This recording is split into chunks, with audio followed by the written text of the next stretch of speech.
Ada hikmah di balik setiap peristiwa. Ungkapan ini dirasa tepat untuk menggambarkan apa yang terjadi di Belanda. Selama masa lockdown di tengah pandemi COVID-19, ada fenomena menarik di negeri kincir angin. Didominasi masyarakat Kristiani, namun dari sensus terakhir lebih dari separuh warga Belanda mengaku tidak berafiliasi dengan agama apapun. Kini, Belanda marak memperkenalkan simbol-simbol Islami di ruang publik. Pertama, masjid diperbolehkan mengeraskan suara azannya. Sebelum corona memang sudah ada masjid yang azannya dikeraskan dalam 5 waktu, seperti Masjid Agung Utrecht dan Masjid Biru di Amsterdam. Tapi saat ini lebih banyak lagi masjid di beberapa kota lain yang mengeraskan azan. Kedua, kutipan ayat Al-Quran di halte-halte bus di Amsterdam sebagai bentuk ucapan terima kasih kepada para tenaga medis yang berada di garis depan. Poster tersebut merupakan kutipan surat Al-Maidah ayat 32 yang artinya, dan barang siapa yang memelihara kehidupan seorang manusia, maka seolah-olah dia telah memelihara kehidupan manusia semuanya. Ketiga, stasiun TV nasional Belanda NPO menayangkan siaran langsung dari Masjid At-Taqwa Belanda.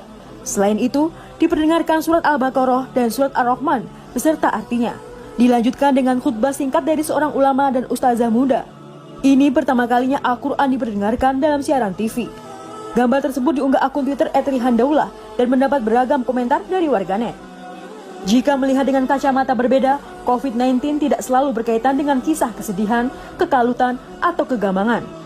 Di baliknya, terbesit harapan besar tentang kesembuhan, persatuan, dan kisah yang sama sekali tak pernah terbayangkan sebelumnya. Nampaknya, tugas kita hanya sederhana, yaitu berbuat baik sebab semua manusia bersaudara. Jikapun tidak bersaudara dalam keimanan atau ukhuwah Islamiyah, maka kita bersaudara sebagai sesama manusia atau ukhuwah basyariah.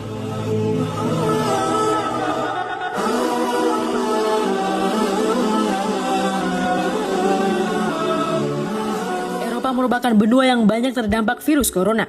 Salah satunya adalah negara coklat Belgia. Tercatat 1.243 kasus terinfeksi COVID-19 dan 10 diantaranya meninggal dunia. Kebijakan lockdown sudah dilakukan oleh pemerintah Belgia guna menghindari penyebaran virus corona. Kejadian mengharukan terjadi di ibu kota Belgia, Brussels. Untuk pertama kalinya, azan berkumandang melalui pengeras suara masjid, yang disambut gembira oleh masyarakat sekitar. Apresiasi ini terlihat dari video unggahan @hasmi_bahtiar dalam rekaman berdurasi 2 menit 17 detik. Terdengar jelas lantunan azan yang merdu dengan kondisi jalanan sepi. Subhanallah.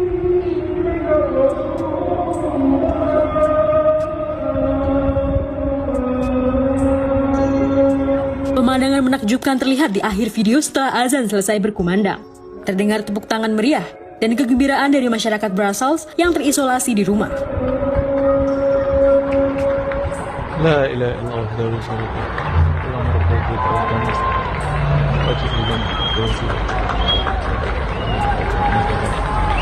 Eksistensi umat muslim terus berkembang di Eropa.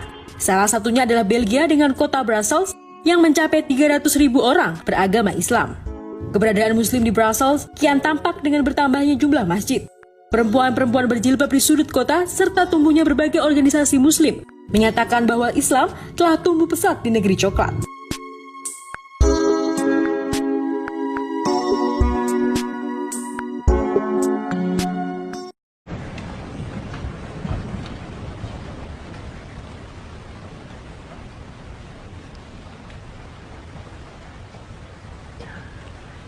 Bismillahirrahmanirrahim.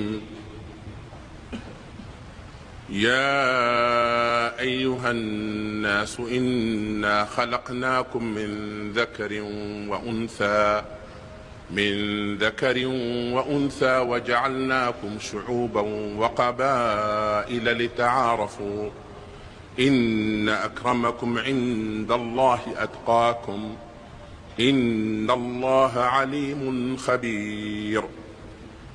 O humankind, who have created you from a single male and female, Adam and Eve, and made you into nations and tribes and communities, that you may know each other.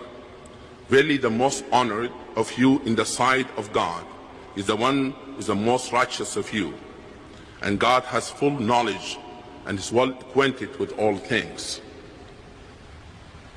ومن آياته خلق السماوات والأرض واختلاف ألسنتكم وألوانكم إن في ذلك لآيات للعالمين. And among the signs of God is the creation of heaven and earth, and the variation in your languages and your colors. Verily in that are signs for those who know.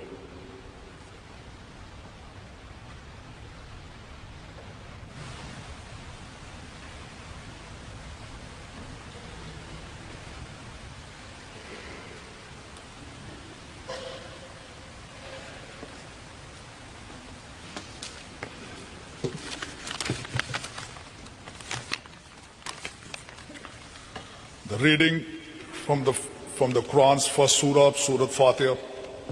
A'udhu billahi minash shaitanir rajeem. Bismillahir rahmanir rahim. Alhamdulillahi rabbil alameen. Ar-Rahmanir Rahim. Maliki yawmiddin. Iyyaka na'budu wa iyyaka nasta'een. Ihdinas siratal mustaqim. Siratal lazeen an'amta alayhim ghayril maghdubi alayhim waladdallin. Amin.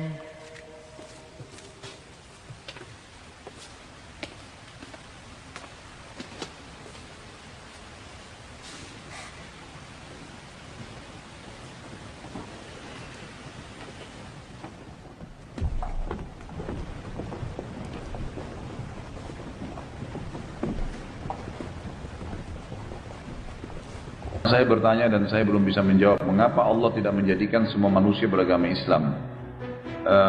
Aku jadi kasihan nantinya masuk neraka.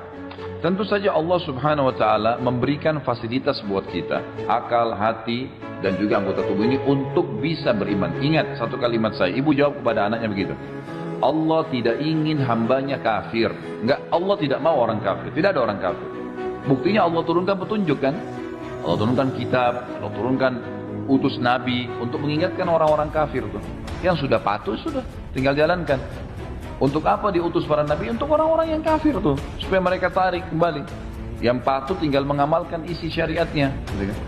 Jadi sebenarnya Allah tidak ingin orang kafir. Allah tidak ingin ada satupun dari manusia dan jin yang masuk ke neraka. Allah tidak mau. Buktinya, kalaupun dia sudah berdosa 70 tahun, hari pertama tahun 71 taubat diterima sama Allah. Sudah buat macam-macam dosa masih dimaafin.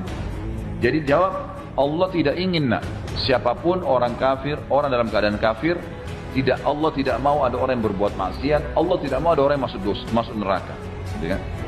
Allah selalu kirimkan sisi lain, Allah kirimkan selalu sinyal Islam. Tidak ada orang kafir yang meninggal tidak sampai padanya sinyal Islam. Ulama sepakat masalah itu.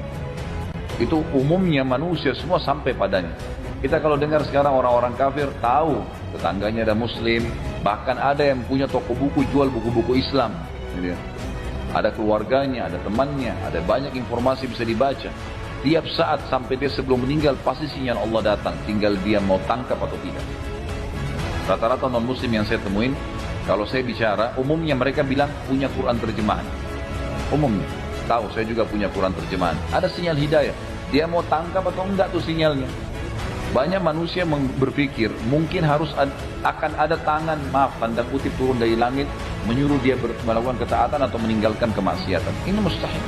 Seperti misal ada orang kita tanya, Bapak Ibu kenapa belum taubat? Iya ya, kapan ya? Kesannya menunggu ada tangan dari langit berhentiin dia. Nggak bisa. Allah turunkan wahyu, kita harus pikirkan, gunakan fasilitas kita, akal pikiran, mata, ya semuanya, hati ini untuk digunakan memahami itu. Orang berbuat dosa, pilihan dia sendiri. Orang buat ketaatan, pilihan dia sendiri. Makanya penghuni neraka nanti di hari kiamat, naudzubillah, masuk neraka dalam kondisi meyakini memang pantas saya masuk. Nah perbuatan dia sendiri. Allah sudah larang dia dusta, Allah sudah larang dia khianat, Allah sudah larang dia durhaka. Misal sama orang tuanya, sama atasannya dan seterusnya. Itu sudah diajari. Tinggal dia mau patuh atau tidak. Seperti itu. Allahu a'lam.